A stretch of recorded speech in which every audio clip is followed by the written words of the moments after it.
जय। अपने अपने माता पिता की जय, अपने अपने गुरुदेव की जय, सभी सनातन धर्म प्रेमियों की जय, और साचे दरबार की जय। बंधो पवन कुमार खलबन पावक ज्ञान घर, जास हृदय गार बसे राम सर चाप धर। राम कथा के रसिक तुम, भक्ति रहे मत धीर। आये श्वासन लीजिए प्रभु, तेज पूंज कबीर। रामायण तुलसी कथे, कहो कथा अनुसार। प्रेम सहित आसन गहो, आयो पवन कुमार। कथा आरंभ होते है, सुनो वीर हनुमान। राम लक्ष्मण जानकी, सदा करो कल्याण। सियावर रामचंद्र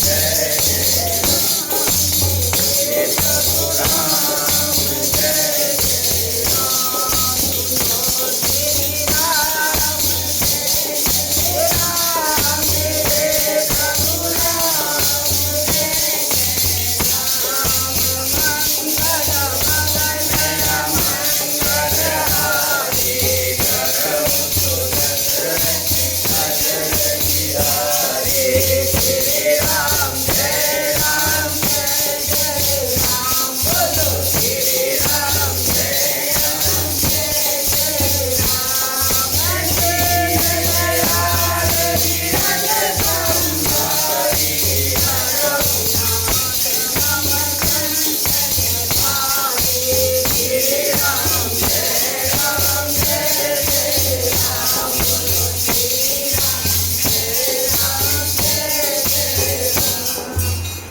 परशुराम जी के जाने के बाद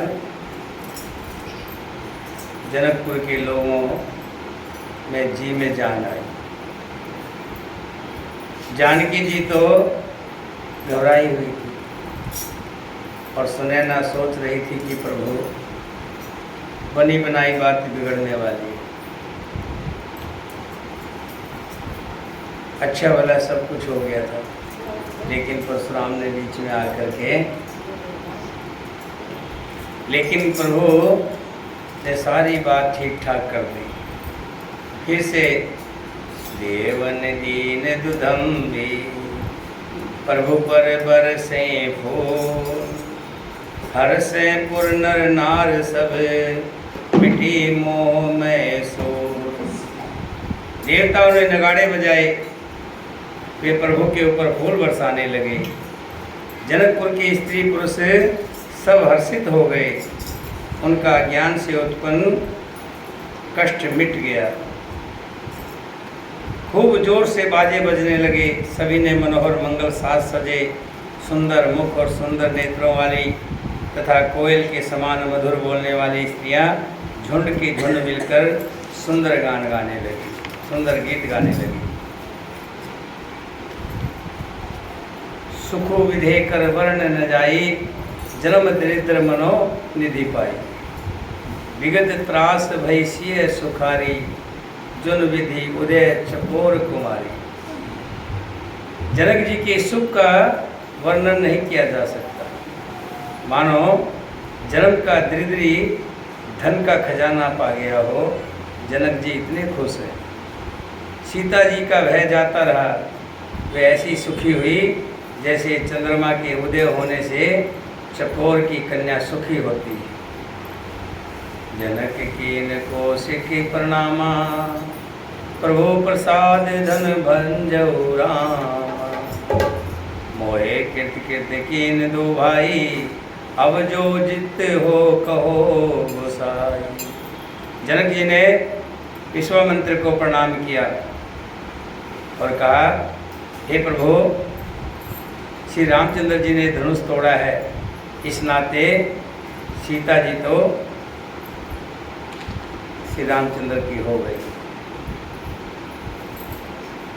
दोनों भाइयों ने मुझे कथार्थ कर दिया है, हे स्वामी अब जो उचित हो कहिए। मुनि ने कहा, हे चतुर्नरेश सुनो, यो तो विवाह धनुष के अधीन था, धनुष टूटते ही विवाह हो गया। देवता मनुष्य और नाग सब किसी को ये मालूम है। तद्यपि जाए तुम करो अब यथा वंश व्यवहार, बोझ विपर कुल वृद्ध गुरु वेद विदित आचार। यद्यपि तुम जाकर अपने कुल का जैसा व्यवहार हो, ब्राह्मणों कुल के बूढ़ों और गुरुओं से पूछकर और वेदों में वर्णित जैसा आचार हो वैसा करो।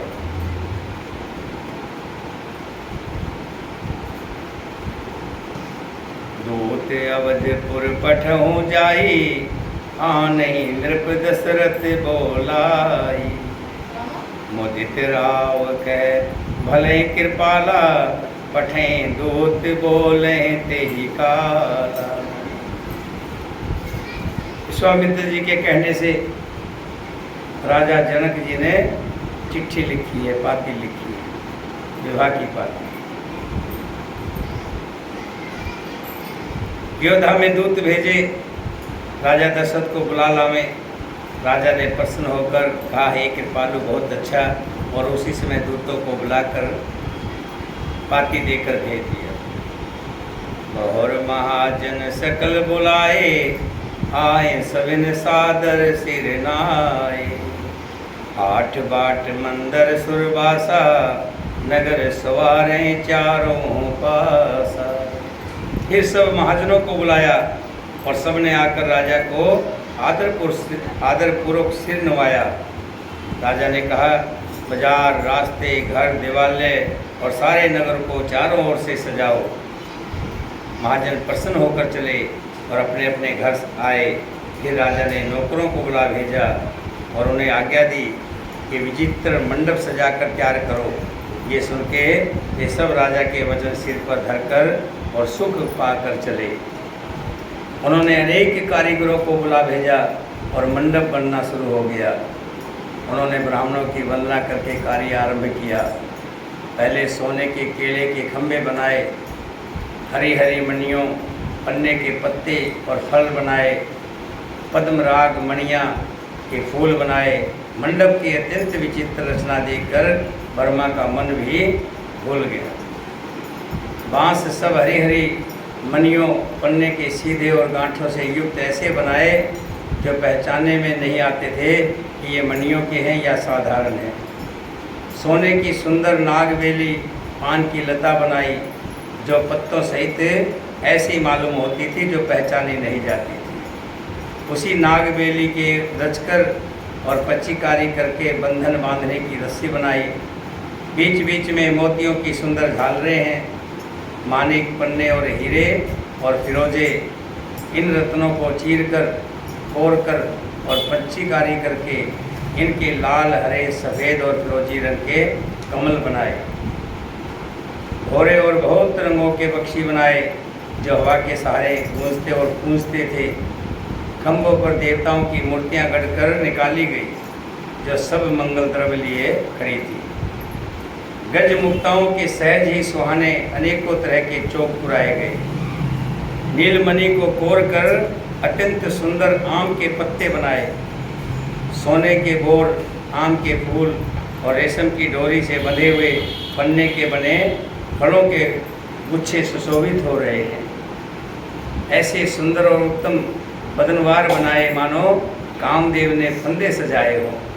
अनेकों मंगल कलश और सुंदर ध्वजा, पताका, पर्दे और चौर बनाए गए जिसमें मणियों के अनेकों सुंदर दीपक हैं। उस विचित्र मंडप का वर्णन कौन कर सकता है? जिस मंडप में श्री जानकी जी दुल्हन बनेगी, किस कवि की ऐसी बुद्धि है जो उसका वर्णन कर सके? जिस मंडप में रूप और गुणों के समुंदर श्री राम जी दुल्हे होंगे, वो मंडप तीनों लोकों में प्रसिद्ध होना ही चाहिए।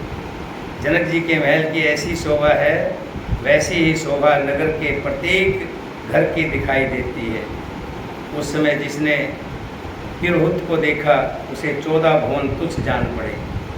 जनकपुर में नीचे के घर भी उस समय जो संपदा सुशोभित थी उसे देखकर इंद्र भी मोहित हो जाता था। बसई नगर जय लचकर कपट नार बर वेश, तेहीपुर के शोभा कहते सुकुच शारदा शेष सियावर।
जनकपुर की शोभा बड़ी विशाल है। जहाँ चौराहे, हवेलियाँ, मकान, यहाँ तक जो नीचे तराई में के इलाके थे, क्षेत्र थे, वहाँ भी सजावट इतनी की गई कोई देख करके ये नहीं कह सकता था कि नीचे तराई की। मतलब इतनी शोभा थी कि जिसने भी देखा, सरस्वती जी भी उसका बखान नहीं कर सकते। और उधर जनक जी के जो दूत थे वो श्री रामचंद्र जी की पवित्र पूरी अयोध्यापुर में पहुँचे। सुंदर नगर देखकर वो हर्षित हुए। राजद्वार पर जाकर उन्होंने खबर भेजी, राजा दशरथ जी के पास के दूत आए हैं।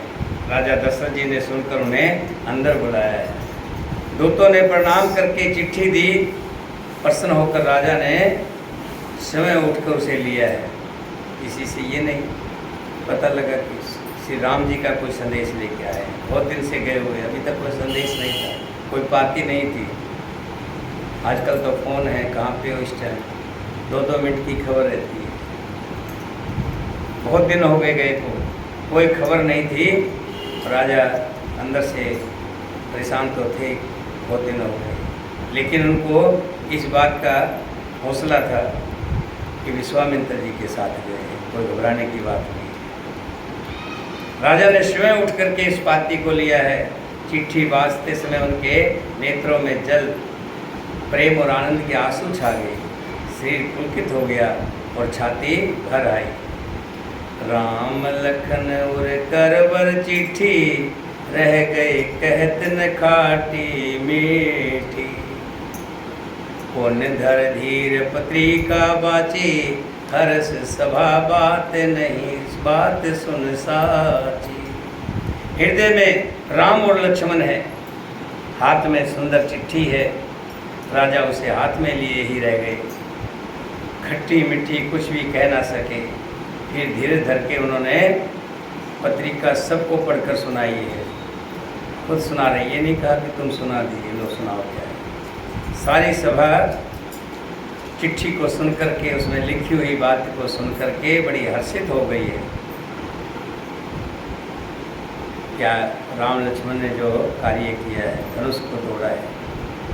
राजा जनक ने अपने हाथ से बातें लिखी। खेलत रहे तहाँ सुध पाई, आए भरत सहित हित भाई। पूछत अति स्नेह सुपुचाई, तात कहाँ से पाती आई। भरत जी अपने मित्रों और भाई शत्रुघ्न के साथ जहाँ खेलते थे वही समाचार पाकर वहाँ आ गए। बहुत प्रेम से सुख चाहते हुए अपने पिताजी से पूछते हैं कि पिताजी चिट्ठी कहाँ से आई है। कुशल प्राण प्रिय बंधु दो, कहो के ही देश, सुन सने साने बचन, बाची बहुर नरेश, सियावर राम जय प्रभु राम, जय जय राम, श्री राम जय जय राम, जय प्रभु राम, जय जय राम,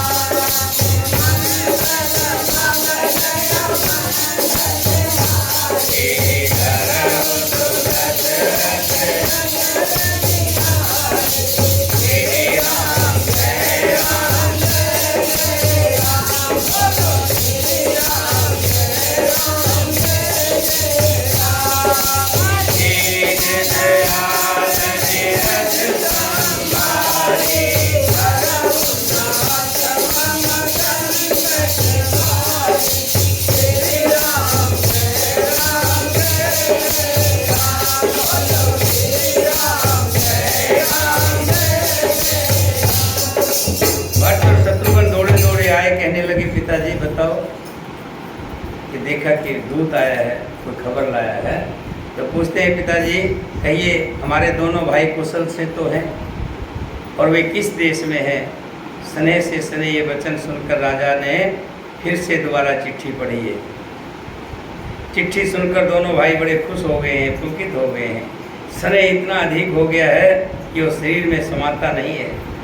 भरत जी का पवित्र प्रेम देखकर सारी सभा ने विशेष सुख पाया है। यहाँ राजा की महानता देखिए। राजा ने दूत को कहा यहाँ आ जाइए, अपने साथ आसन पे बिठाया और मन को हरने वाले मीठे वचन बोले, भैया कहो दोनों बच्चे हमारे जो हैं कुशल तो है ना। तुमने अपनी आंखों से उन्हें अच्छी तरह देखा तो है ना। सांवले और गोरे शरीर वाले वे धनुष और तरकस धारण किए रहते हैं। एक का रंग सांवला है और एक का रंग गोरा है और उनकी पहचान ये है कि उनके धनुष टंगा रहता है। किशोर अवस्था है, विश्वामित्र मुनि के साथ हैं। तुम उनको पहचानते हो तो उनका स्वभाव बताओ। राजा प्रेम के विशेष वश होने से बार बार इस प्रकार पूछ रहे हैं, जबकि हाथ में पाती है, पाती में सब कुछ लिखा हुआ है। फिर भी अपने मन की तसल्ली के लिए दूतों से पूछ रहे हैं। भैया जिस दिन से मुनि उन्हें लिवा कर ले गए तब से आज ही हमने सच्ची खबर पाई है। कहो तो महाराज जनक ने उन्हें कैसे पहचाना। वे प्रिय प्रेम भरे वचन सुनकर दूत मुस्कुराए। दूतों ने कहा, हे महाराज, हे राजाओं के मुकुटमणि, सुनिए, आपके समान धन्य और कोई नहीं है, जिनके राम लक्ष्मण जैसे पुत्र हो, जो दोनों विश्व के विभूषण हैं। आपके पुत्र पूछने योग्य नहीं हैं। वे पुरुष सिंह हैं, तीनों लोकों के प्रकाश स्वरूप हैं, जिनके यश के आगे चंद्रमा मलिन और प्रताप के आगे सूर्य शीतल लगता है। हे नाथ, उनके लिए आप कहते हैं कि उन्हें कैसे पहचाना। क्या सूर्य को हाथ में दीपक लेकर देखा जाता है क्या। सीता जी के स्वयंवर में अनेकों राजा और एक से एक बढ़कर योद्धा इकट्ठे हुए थे, परंतु शिव जी के धनुष को कोई नहीं हटा सकता था। सारे बलवान वीर हार गए। तीनों लोकों में जो वीरता के अभिमानी थे, शिव जी के धनुष ने सबकी शक्ति तोड़ दी थी महाराज। वानासुर और सुमेर को भी उठा सकता था, वो भी हृदय से हार कर परिक्रमा करके चला गया। और जिसने खेल खेल में ही कैलाश को उठा लिया था, वो रावण भी उस सभा में राज्य को प्राप्त हुआ। हे महाराज सुनिए, वहाँ जहाँ ऐसे ऐसे योद्धा हार गए, प्रभु मुनि श्री रामचंद्र जी ने बिना ही प्रयास शिव जी के धनुष को वैसे ही तोड़ दिया जैसे हाथी कमल की डंडी को तोड़ देता है। तहाँ राम रघुवंश मुनि सुनियो महामहिपाल, भंजो राम प्रयास बिने जिमि गज पंकज नाल। ये प्रभु, हे महाराज, श्री राम जी ने तो बिना परीक्षण के जैसे हाथी कमल की डंडी को लपेट करके मिनट तोड़ देता है, ऐसे ही धनुष को उठाया और भंजन कर दिया। और यहाँ तक नहीं, आगे का कौतुक भी बड़ा सुनने वाला है महाराज। धनुष टूटने की बात सुनकर परशुराम जी क्रोध से भर के आए और उन्होंने बहुत प्रकार से आंखें दिखलाई। अंत में उन्होंने भी श्री रामचंद्र जी का बल देकर उन्हें अपना धनुष दे दिया और बहुत प्रकार विनती करके प्रार्थना करके वन को चले गए। हे राजन, जैसे श्री रामचंद्र जी अतुल्य बली हैं, वैसे ही तेज निधान फिर लक्ष्मण जी भी हैं, जिनके देखने मात्र से राजा लोग ऐसे कांप उठते थे जैसे हाथी सिंह के बच्चे ताकने से कांप उठते हैं। हे देव, आपके दोनों बालकों को देखने के बाद अब आंखों के नीचे कोई आता ही नहीं है कि हमारी दृष्टि पर कोई ऐसा चढ़ता ही नहीं जो उनके बराबर का हो। प्रेम, प्रताप और 20 रस में पगी हुई दूतों की वचन रचना सबको बहुत प्रिय लगी। सभा समेत राउ अनुरागे, दो तन देन निछावर लागे। सभा सहित राजा प्रेम में मगन हो गए और दूतों को निछावर देने लगे। उन्हें निछावर देते देखकर ये नीति विरुद्ध है कि महाराज हम नहीं ले सकते, क्योंकि हम तो दूत हैं। दूत नहीं कहती कि नीति नहीं कहती कि दूत कुछ ले।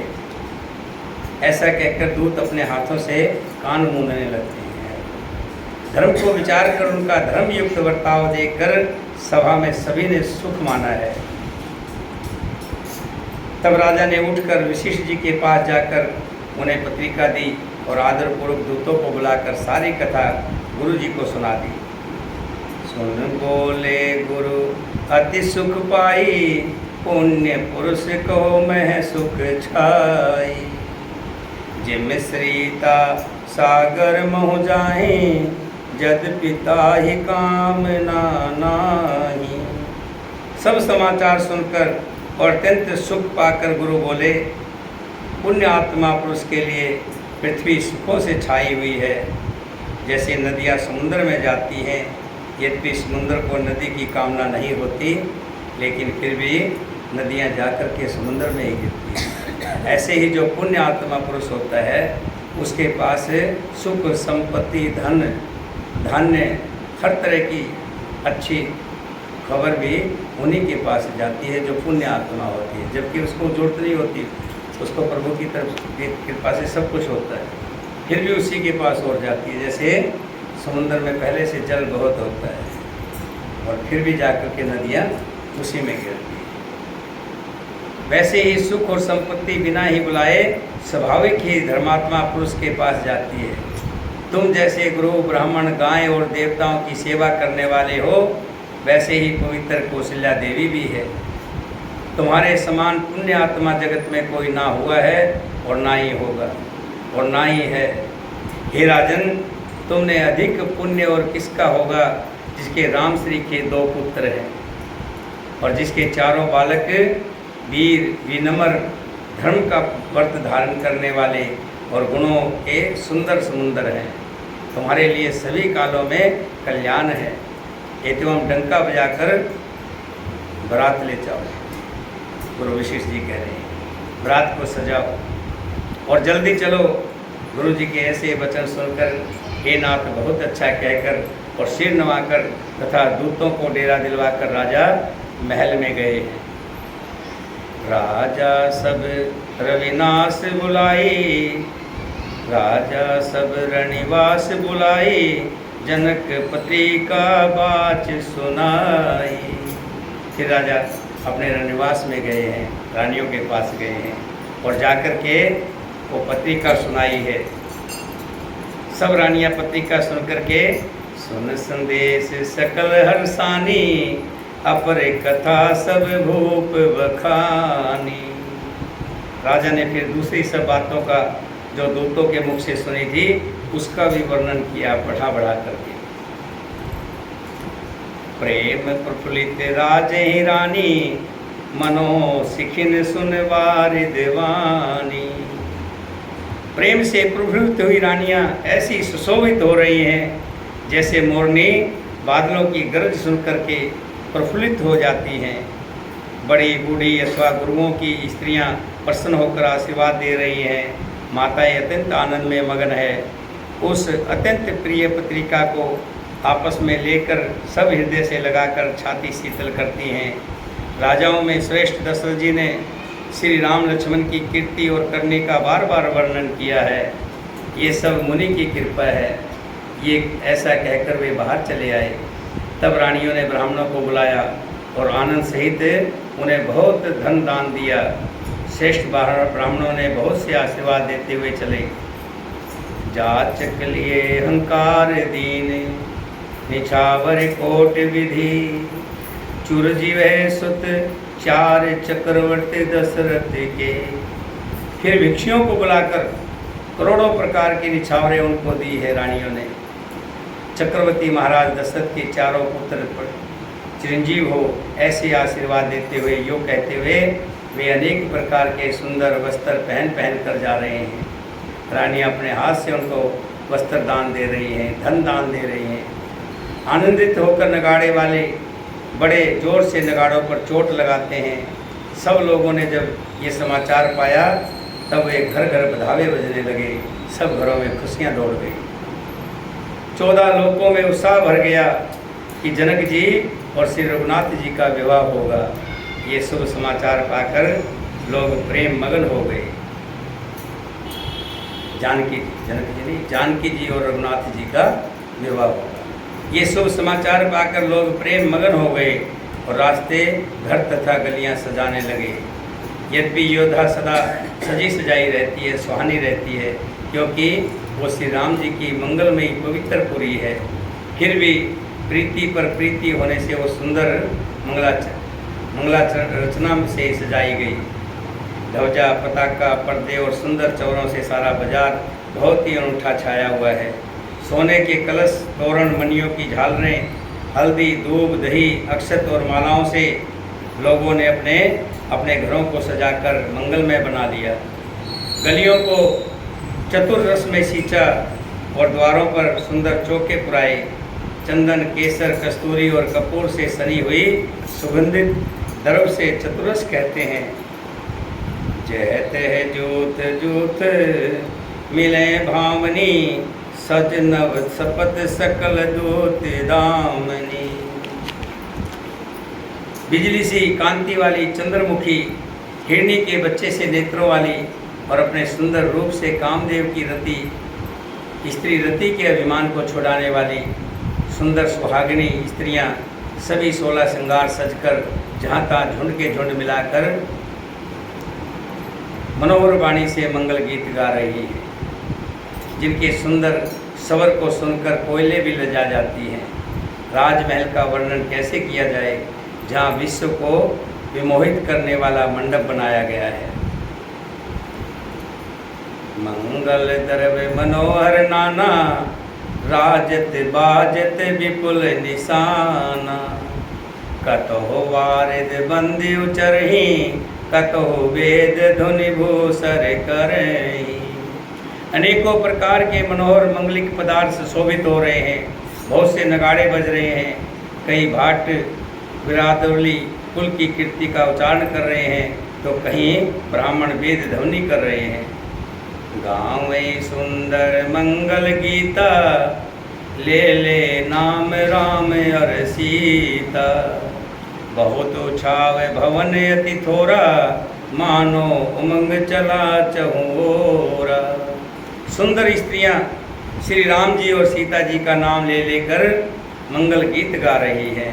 उत्साह बहुत है और मंगल अत्यंत ही छोटा है, इससे उसमें ना समाकर मानो उत्साह आनंद चारों ओर उमड़ पड़ा है। शोभा दशरथ भवन के को कवि वर्णे पार। जहाँ सकल सुर शीस मनी राम लीन अवतार सियावर।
शोभा का वर्णन कौन कवि कर सकता है, जहाँ समस्त देवताओं के श्रोमणी भगवान श्री रामचंद्र जी ने अवतार लिया है।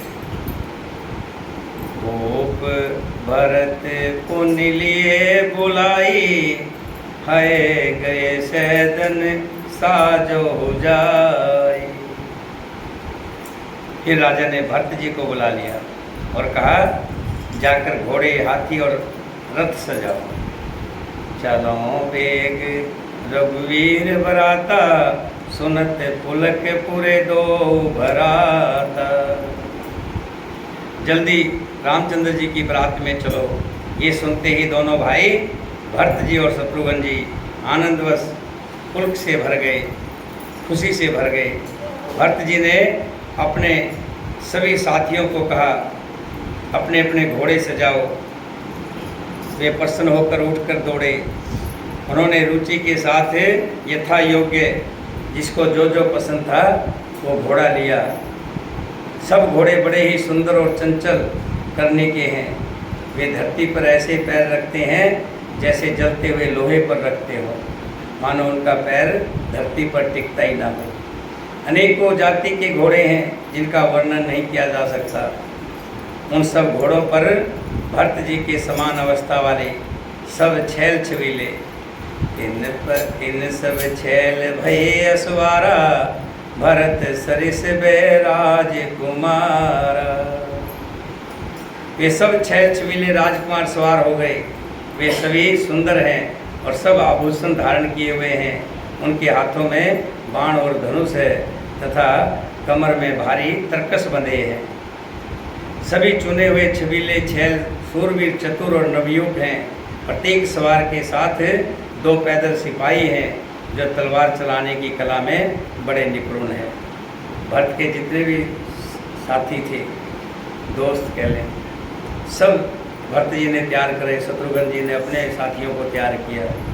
सबको घोड़ों पे बैठाया है और सबके घोड़े एक से एक बढ़ कर के हैं।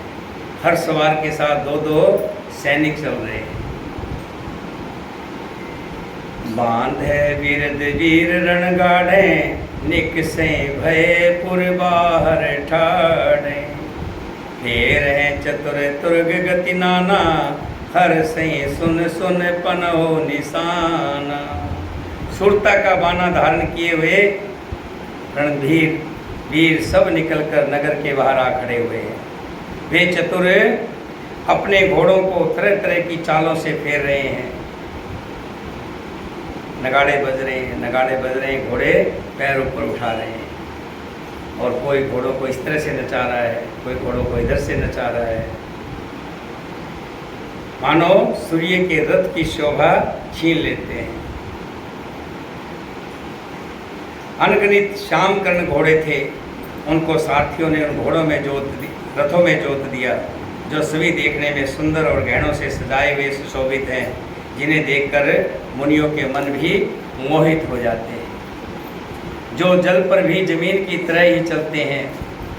रथों पर चढ़ चढ़ कर बारात नगर के बाहर जुटने लगी। सब इकट्ठे हो रहे हैं। बाहर कह दिया कि वहाँ फाटक पार मिलेंगे, वहाँ बड़ा मैदान है। सब अपने वहीं इकट्ठे हो रहे हैं। चढ़ चढ़ रथ बाहर नगर, लागे जुरन बरात। होत सुगन सुंदर सभी, जो जेहि कारज जात सिया।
श्रेष्ठ हाथी, बहुत से हाथियों को भी साथ में बारात में लिया गया है और उनको इतना सुंदर सजाया गया है कि जिसको कहा नहीं जा सकता।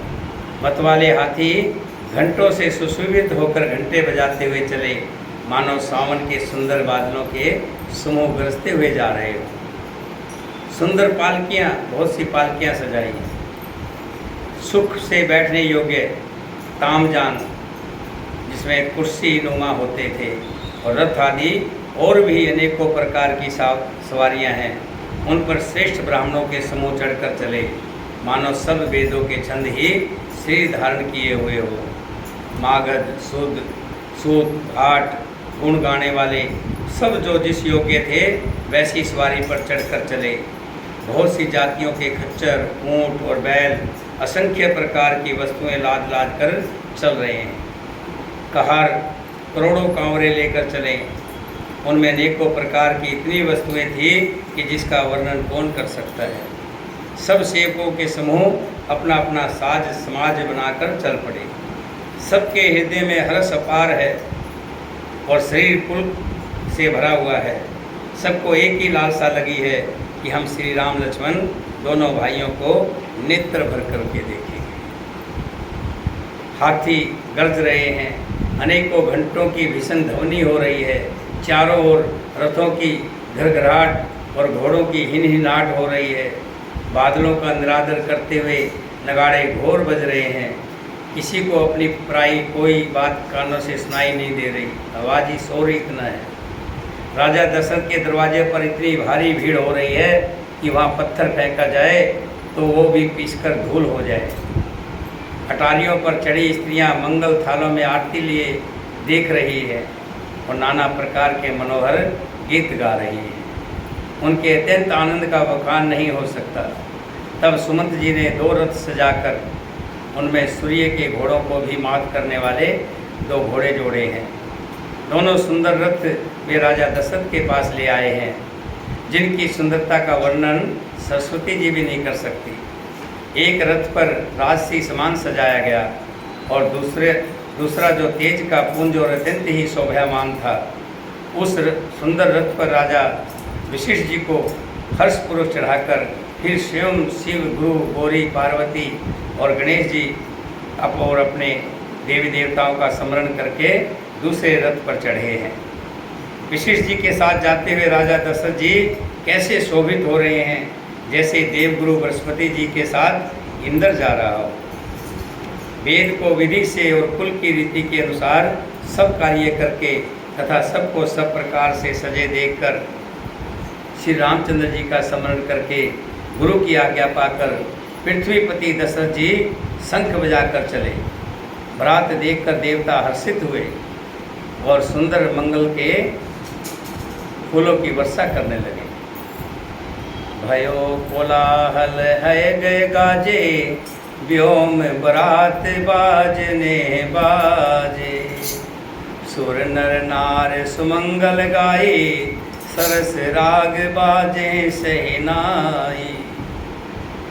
बड़ा शोर मच गया, घोड़े और हाथी गरजने लगे। आकाश में बारात में दोनों जगह बाजे बजने लगे। देवगनाएँ और मनुष्यों की स्त्रियां सुंदर मंगलगान करने लगी। रसीले राग से सहनाइयाँ बजने लगी। घंटे घंटियों की ध्वनि का वर्णन नहीं किया जा सकता। पैदल चलने वाले सेवकगण अथवा पट्टेबाज वो कसरत करते हुए खेल रहे हैं और फहरा रहे हैं। आकाश में ऊंचे उछलते हुए जा रहे हैं।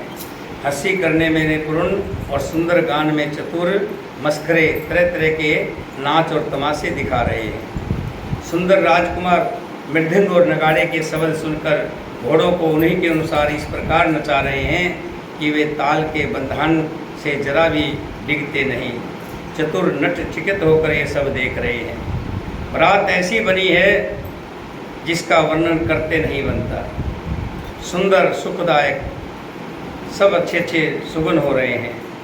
नीलकंठ पक्षी बाईं ओर चारा ले रहा है, मानो संपूर्ण मंगलों की सूचना दे रहा है। कभी देखो तो आप नीलकंठ, जिसके नीले नीले रंग का होता है, नीले और लाल नीलकंठ बोलते हैं। पक्षी का नाम ही नीलकंठ होता है ना। उसके दर्शन भी बहुत अच्छे होते हैं। और एक नेवले के दर्शन। ध्यान रखना, कहीं जाते हुए नेवला दिख जाए तो उसके दर्शन भी बड़े शुभ माने गए हैं। दाहिनी ओर कौवा सुंदर खेत में शोभा पा रहा है। नेवले का दर्शन भी सब किसी ने पाया है। तीनों प्रकार की शीतल, मंद और सुगंधित हवा अपनी दिशा में चल रही है और श्रेष्ठ सुहागिन स्त्रियां भरे हुए घड़े और गोद में बालक लिए हुए आ रही है।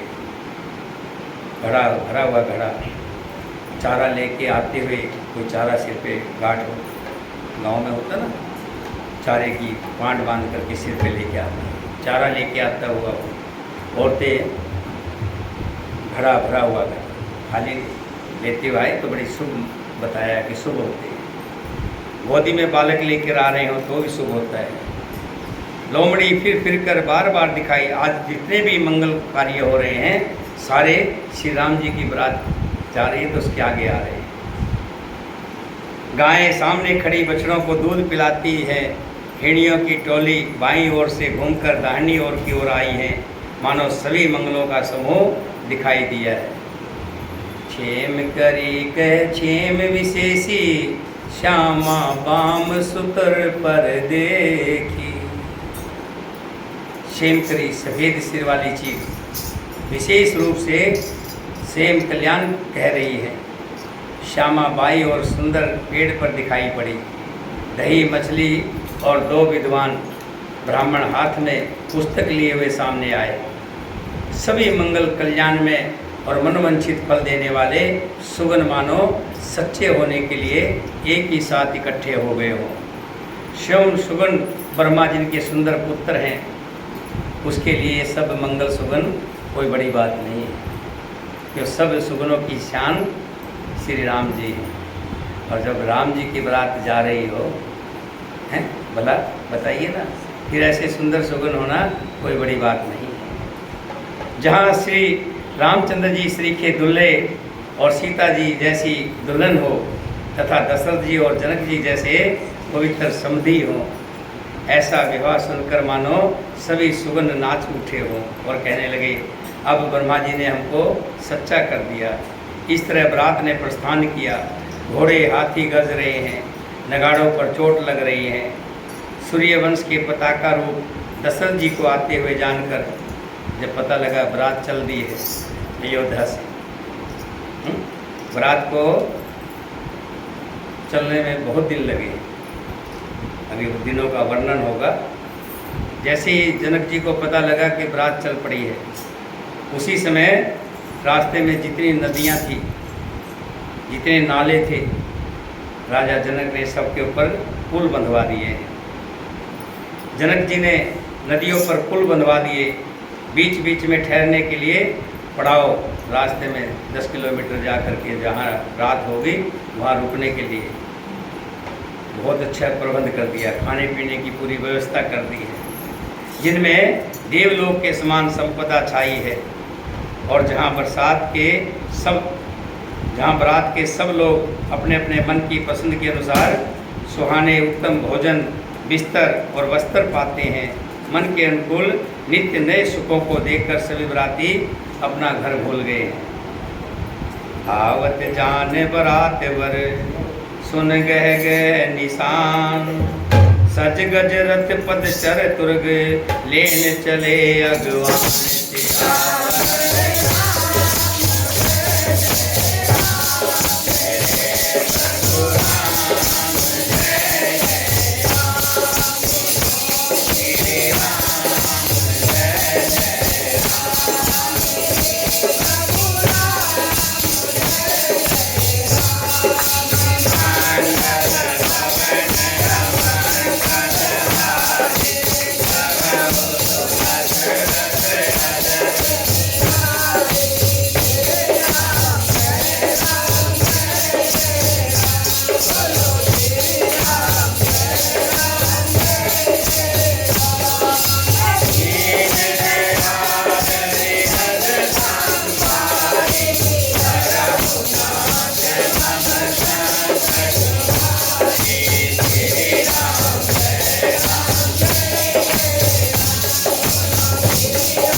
जगह पड़ाव करके कई जगह रुकती हुई बारात आखिर वहाँ पहुँच गई, नगर में पहुँच गई।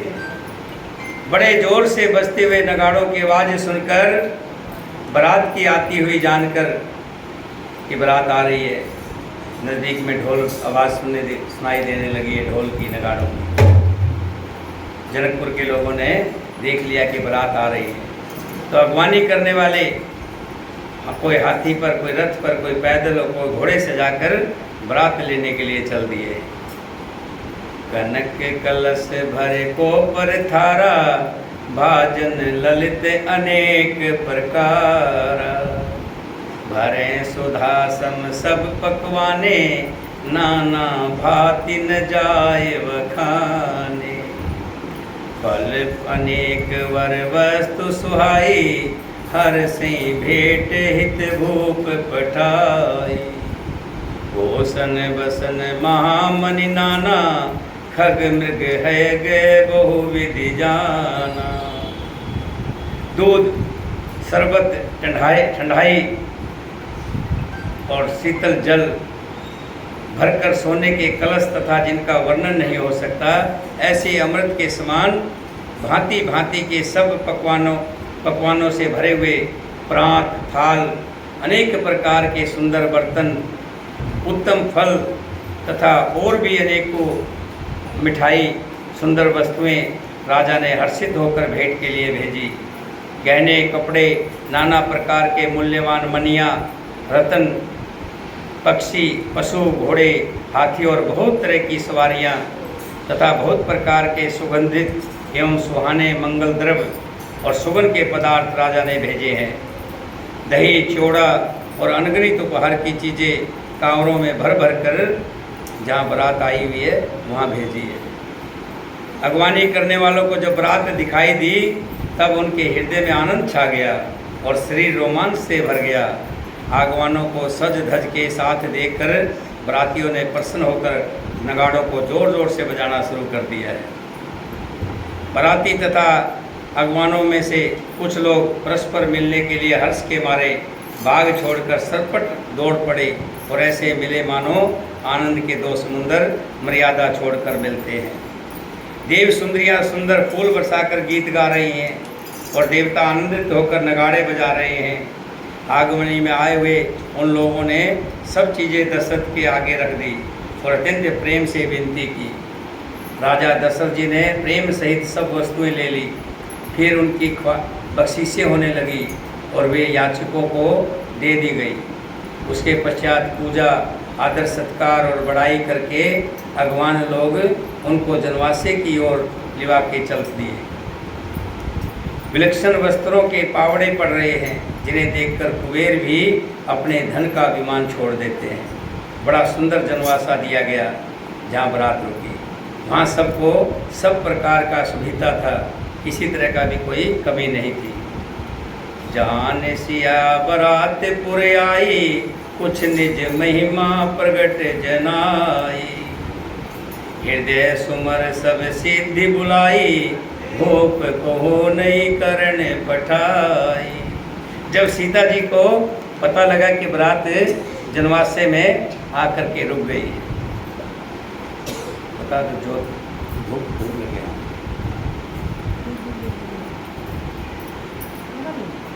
सीता जी ने बारात जनकपुर में आई जानकर यहाँ कुछ महिमा प्रकट की है। रोक दीजिए, छोड़ दीजिए कमला, बाद में कर। हृदय में स्मरण करके जितनी भी सिद्धियां थी, रिद्धि सिद्धि, सबको बुलाया है और उनको कहा कि आप जाओ दशरथ जी की मेहमानी करो। अब आप विचार कीजिए। अरे भाई इधर आ जाओ, दो लगाएगी जिसने लगा रखा। अब आप हर आदमी वो काम करेंगे तो फिर दिक्कत हो जाती है। सब रिद्धि सिद्धि आ जाती हैं और आकर के वहाँ पर जहाँ बारात रुकी हुई है वहाँ अपने काम में जुट जाती है। कोई समझ नहीं पाया कि इतनी अच्छी व्यवस्था कहाँ से हो रही है। ये व्यवस्था तो सीता जी की माया ने की थी। निज निज बास विलोक बराती, सुर सुख सकल सुलभ सब भांति। विभव वेद कुछ को न जाना, सकल जनक कर करें बखाना। बरातियों ने अपने अपने ठहरने के स्थान देखे तो वहाँ देवताओं के सब सुखों को सब प्रकार से सुलभ पाया। इस ऐश्वर्य को कुछ भी भेद कोई नहीं जान पाया। सब जानकी जी जनक जी की बड़ाई कर रहे हैं। श्री रघुनाथ जी ये सब सीता जी की महिमा जानकर और उनका प्रेम पहचान कर हृदय में हर्षित हुए। पिता दशरथ जी के आने का समाचार सुनकर दोनों भाइयों के हृदय में महान आनंद समाता नहीं है। संकोचवश वे गुरु विश्वामित्र जी से कह नहीं सकते थे कि श्री राम जी और लक्ष्मण जी जब उनको पता लगा कि पिताजी आए हैं, बारात आई है, सखा आए हैं, साथी आए हैं, मिलना चाहते हैं उनसे, लेकिन संकोचवश गुरु जी से कुछ कह नहीं पा रहे हैं। परंतु मन में पिताजी के दर्शनों की बड़ी लालसा थी। विश्वामित्र जी तो अंतर्यामी थे, उनकी बड़ी नम्रता देखी तो उनके हृदय में बहुत संतोष उत्पन्न हुआ। हर्ष बंद दो हृदय लगाए, पुलक अंग अमंक जल छाए। चले जहाँ दशरथ जनवासे, मनो सरोवर तको पियासे। प्रसन्न होकर उन्होंने दोनों भाइयों को हृदय से लगा लिया। उनका शरीर पुलकित हो गया, फिर नेत्रों से प्रेम आंसुओं का जल भर आया। वे उस जनवासे की ओर चले जहाँ दशरथ जी थे। मानव सरोवर प्यासे और लक्ष्य करके चला। गोप विलोक जब मुनि, आवत सूतन समेत। उठे हर्ष सुख सिंध महु, चले था सीलेत सियावर।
राम के मन की बात को जान गए कि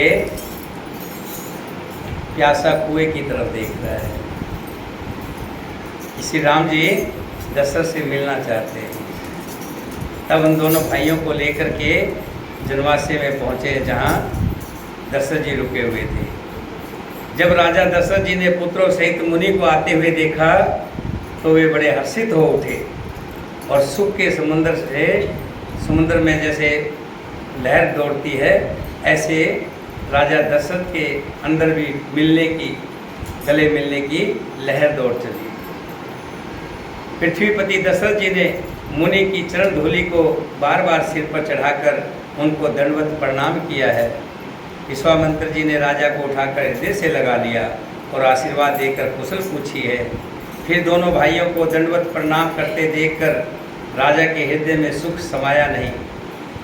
पुत्रों को उठाकर हृदय से लगाकर उन्होंने अपने वियोग जनित दूसरे दुख को मिटाया है, मानो मृतक शरीर को प्राण मिल गए हों।